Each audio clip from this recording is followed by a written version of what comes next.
The biggest financial goal for most people is planning for work optionality or retirement down the line. Obviously, for the longest time, this is all financial advisors helped on. Today's day and age, we help everybody on everything that has to do with money, but still one of the biggest goals is work optionality down the line, right? And it's because it's one of the hardest goals to plan for. You don't just get to one day be like, oh, great, I want to stop working. I want to spend $250,000 a year. Hopefully that works out. It won't. You have to save and invest to generate enough money to be able to retire. If you think about it, right, there's this rule, this 4% rule. It's not perfect. The research is still pretty small. There are different ways where you can spend more or less depending on the year in the market. But I do think it's an easy way to have the conversation. So let's say you want to spend $250,000 a year in retirement. You basically multiply that by 25 and you figure out you need about $10 million in a portfolio to be able to retire. You might sit down and say, wow, that's actually a lot of money. How do I get there? This is a huge reason people hire financial advisors, and a financial advisor is going to sit down and we're going to use software. We're going to have all the variables. We're going to put in,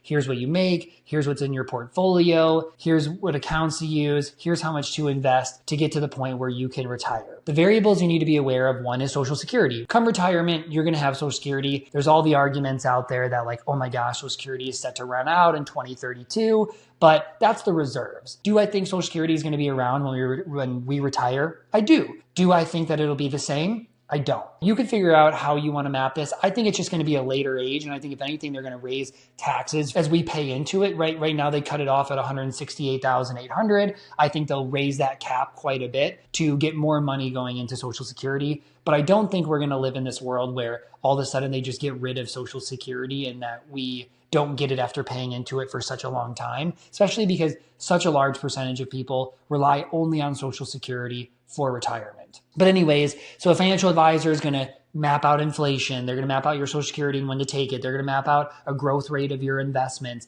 And they're going to say, hey, at this age, you're able to retire. Hey, if you want to get there faster, you could get up 5 years faster if you increase by this percentage or that. But I'm going to assume that you don't end up using an advisor. And so if you don't use an advisor, there are some softwares out there that can help map this out. So you could go use that software. I'm going to tell you, I actually don't think software is going to be the best way to do it. And here's why. Think about it right now. What are the things that you really want today? Let's say you're 35 or 40. My average client age is 40. And so they're probably, 20 to 30 years away from retirement. A lot of my clients could retire earlier, but they don't really want to. They enjoy work. They're building a business. They're probably going to keep working for a long period of time, but we're going to plan for them to be able to retire earlier, because the last thing that you want is to be like, oh, I don't think I want to retire at 70. And then all of a sudden at 60, you're in terrible health. You can't work, but you're not able to retire. So you're just in this situation where you have to figure out what to do. Going back to my point from before, think about the things that you want today. Now I want you to rewind 20 years. Are the things that you want today the same as the things that you wanted 20 years ago? Everybody admits that they've changed, that the way they think about things, the things that they want are different. But we have this weird thing where we think 20 years from now, we are going to know what we want. And the reality is we're not. Who knows? Are you going to want to travel a ton? Are you going to want to live where you live? Do you want to have 2 houses? Do you want to move different states? Are you going to follow around your kids? Who knows what life is going to look like at that time? Which is why I think targeting specific dollar amounts is not a good idea. If you sit down and say, hey, great, I'm 30, I spend $12,000 a month. I'd rather retire at 60 and spend $12,000 a month inflated for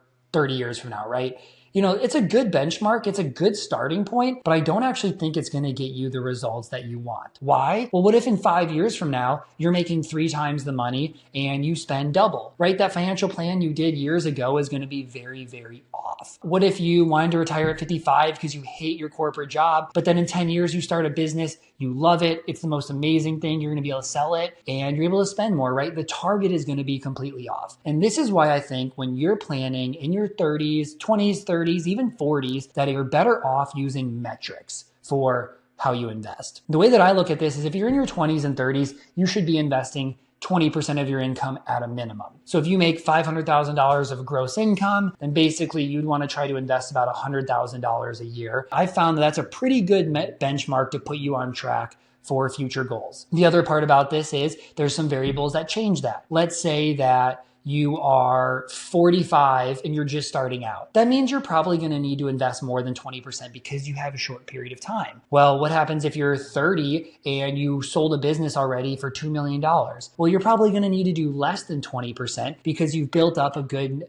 portfolio early on. The metrics that you really want to look at is one, time, right? If you have 25, 35, 45 years, 20% is probably a good metric. If you have 10, 15, 20 years, you're probably going to need to get closer to 30 or 40%. If you're young and you have a big portfolio, you might be able to drop it down. If you're older and you have no portfolio, you might have to increase it. And so you really want to think about age, portfolio value, and you still do want to think a little bit about what your long-term goals are. I do think it is helpful to start with like a, hey, here's my guess and what I want in the future, but go back and kind of focus on these right metrics, because the other good thing that the metrics do for you is as your income scales, your investments scale as well. What I'll see is people will work with a financial planner. You'll say, you need to invest $30,000 a year to be on track. And then what happens is next year their income goes up, their spending goes up, they don't invest more, and now they're behind on retirement because their target has to be higher because their expenses are now higher. This isn't something that you do one time, but this is where I think the metrics become really helpful. You find a percentage, you continue to invest that percentage. If you're somebody right now that doesn't have that much of extra cash flow, then what you have to say is, as I get bonuses, as my income goes up, I need to raise my investment rate until I get to that 20%. Once I get to that 20%, that's when I can start to say, okay, hey, new salary comes in, I'm going to raise my investments in line with that, and then I can go spend the rest. And then the other good rule of thumb I like is when you get a bonus, inflate your lifestyle with half, invest the other half. If you get 10,000, you can carve out after taxes 50% to spend, 50% to invest, because what happens is if you don't, then all of a sudden you keep raising your lifestyle and then you get behind on what you're investing. The one last thing I want to hit on is, what if you're a business owner? Investing is even more important as a W-2 person than it is as a business owner if you're going to sell your business. As a W-2 person, you're trading time for money. You have to get money to investments to be able to eventually retire. You need those investments to grow and be able to live off of them. But how about if you're a business owner? So I think you have to split your businesses into two types. One of them is the service-based business or the high-profit business like mine. Sure, there's going to be sale value coming down the line, but when you have a high-profit business, you want to say, okay, of course I want to invest back in my business, grow my team, become even more profitable, but I can take profits and build wealth alongside. And I can do quite a bit because I'm a high-profit business. If you're a high-profit business, I definitely recommend, do some investing, diversify.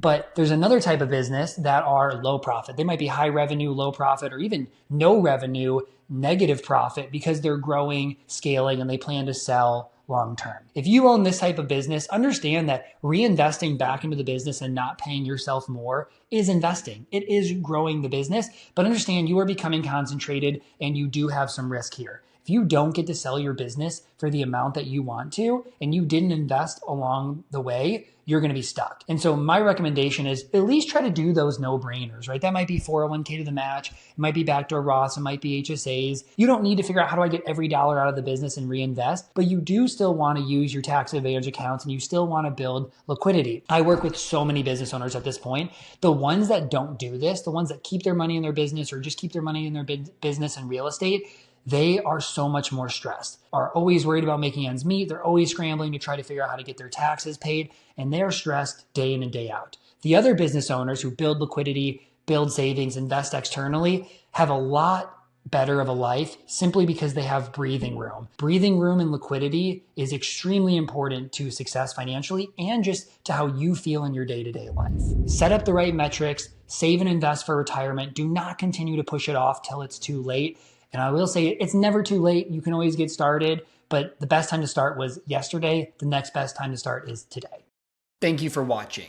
If you enjoyed this video, please leave a like and go follow my page for more personal finance content. And as always, if you have any thoughts, please leave it in the comments below, and I promise to get back to each individual comment. See you next week.